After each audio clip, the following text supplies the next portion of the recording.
menuda tot el món sabia que el millor regal que me podien fer sempre era un llibre. El meu pare, en un viatge de treball a Barcelona, tenia que triar un detallet i va triar, curiosament, una versió, diguem, infantil-juvenil de l'Odissea. I aquest llibre me va fascinar. Jo tindria 10-11 anys i me va fascinar, estava sempre llegint-lo, mirant els dibuixos, i me va despertar com unes inquietuds, no sé, d'aventures, d'anar més enllà, mons desconeguts, viatges per la mar. Me va agradar moltíssim. Després, en els anys, el vaig oblidar una miqueta i quan me va fer el clic i me vaig donar compte realment de la llavor que havia sembrat en mi, i aquest llibre va ser el primer dia de classe de grec en tercer de BUP a l'institut, quan el professor de grec ens va explicar la programació, les coses que havíem d'estudiar i que havíem de veure, i jo vaig dir, això és el que a mi m'agrada, això és el meu. I des d'aquest dia vaig decidir que per damunt de tot jo havia d'estudiar llengües i cultura clàssiques. En el llibre d'Ulisses també apareixen molts models de dones diferents, no? No té res a veure Circe, Calipso, Penèlope, Nausica.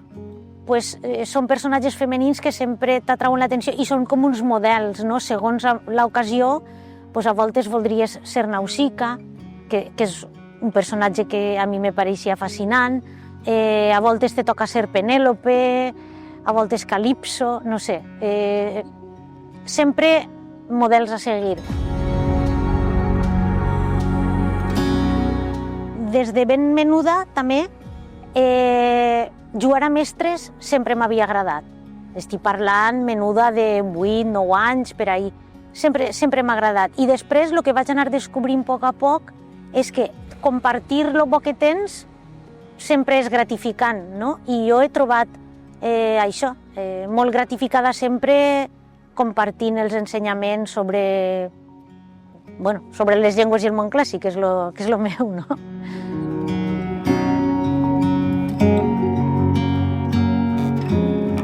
Totes les coses que ella feia, les feia sempre, com diuen aquesta expressió tan bonica que a mi me fa tanta gràcia en castelló, que és molt pita, no? Que tot ha d'estar perfecte, tot ha d'estar ben mesurat, ben planificat, ben preparat, en un sentit de la cerimònia i de la solemnitat, que moltes vegades jo trobo a faltar en la manera en què normalment funcionem als instituts. Eixa cura, eixa manera també d'entendre que la matèria en la que estàs treballant, no només l'alumnat, sinó també el llatí, la teua assignatura, és una cosa valuosa per si mateixa, que no necessites donar-li massa rebombori ni fer històries molt cridaneres o molt espectaculars, perquè això ja té un valor, això és una cosa que m'encanta. Damunt, clar, si a banda d'això li afegisses totes les coses que feia per a donar una sensació, un sentit de la cultura material de Roma, clar, ahí ja poses la guinda. Una frase que me va impressionar molt i que he tractat sempre d'aplicar-la en la meva vida com a docent va ser una frase que li vaig escoltar en la televisió en una entrevista al científic Federico García Moliner, un científic de fama internacional nascut a Borriana, que va dir que per a ser un bon professor el que no has de fer mai és perdre el respecte intel·lectual a l'alumnat. I això me va marcar i he procurat tindre-ho sempre present.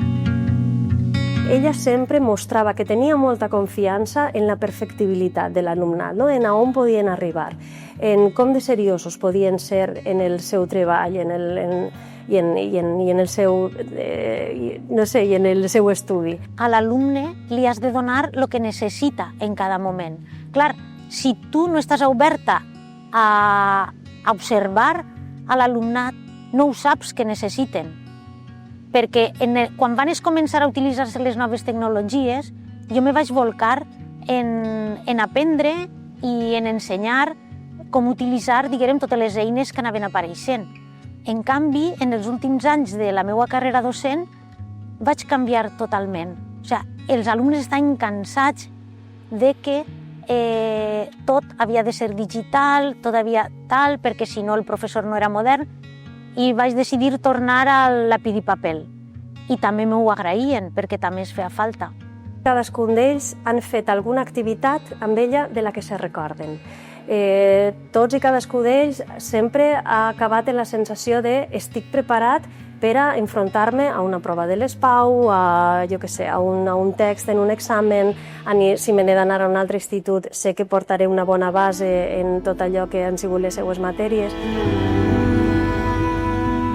Quan va faltar el meu germà, tan jovenet, i això va ser un colp molt fort,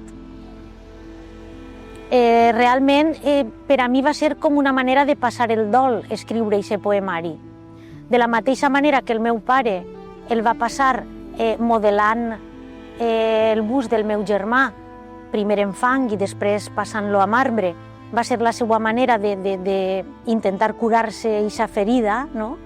La meva manera d'intentar curar-me aquesta ferida, que en realitat no se cura mai, va ser a través de la poesia.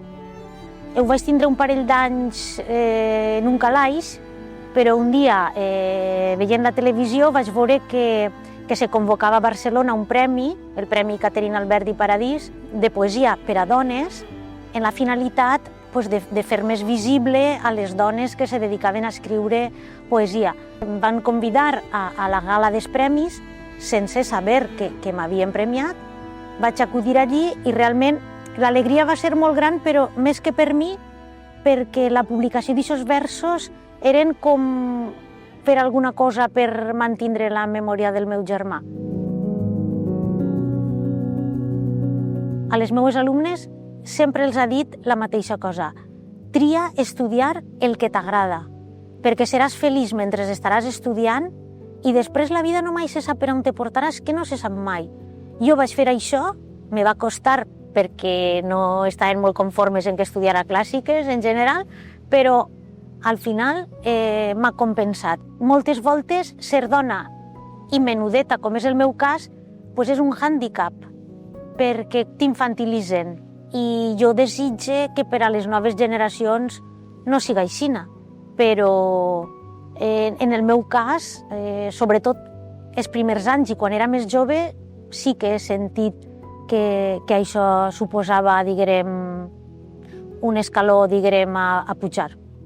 El valor més important per a mi ha sigut sempre la honestedat en el treball. És a dir, intentar avançar, intentar treballar, fer les coses que tu vols, però sense malícia ni enganyar a ningú. Per mi sempre la honestedat és el que sempre he tingut present. No sé si sempre ho hauré aconseguit de la manera que jo hauria volgut, però sempre ha sigut un valor molt important.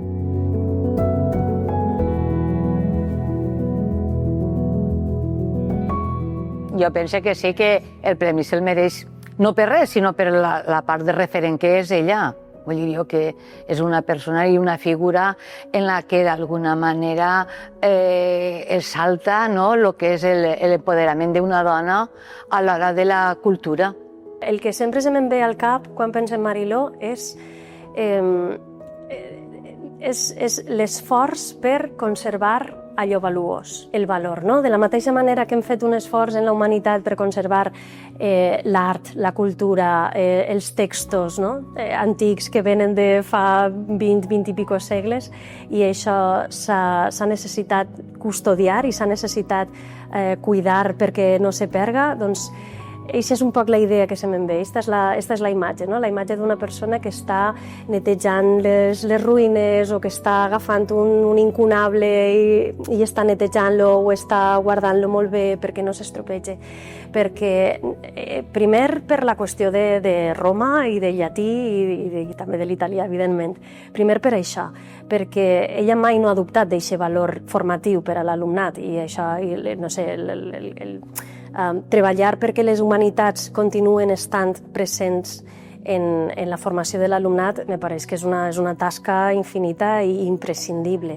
Mariló ha sigut un referent, és una de les primeres dones jutgesses de pau substitutes en l'Ajuntament d'Almassora. I això és un referent clau, ja que fins ara fins a fa molt poc era una figura molt masculinitzada que ara ja ha agafat també aquest perfil femení important, aquest perfil conciliador, aquesta persona que transmet i aquesta persona se diu Mariló Limó. Quan l'alcaldessa em va proposar que me presentara per a jutgessa de pau, la veritat és que vaig pensar que era un repte, no? perquè si no recorde malament només havia hagut una anterior jutgessa de pau substituta per un breu temps i que, no sé, me va parèixer que era important pues, que un paper que sempre havien ocupat els homes en esta població pues, que també poguera estar ocupat per dones.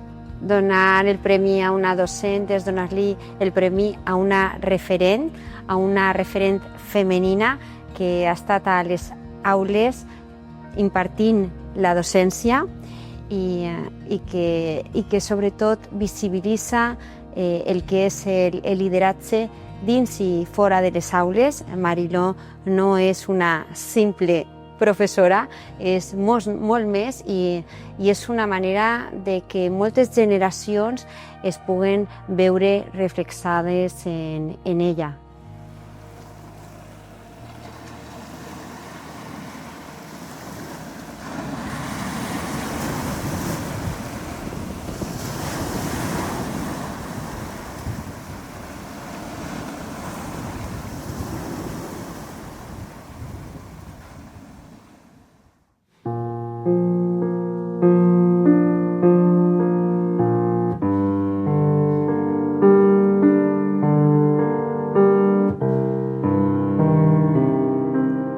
He de dir-te que les ones encara juguen amb els peixos.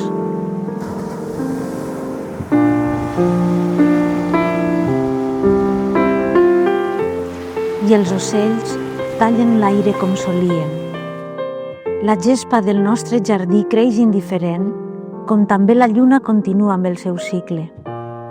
I passegen les dones per la placeta, fent amb les seues vigilants converses una llarga xarxa per a passar el temps. Vull contar-te com el sol juga a cercar les ombres cada dia. Invariable, inflexible, incandescent. Però jo mai em riuré com en ria, ni passaré les hores com quan érem ensems.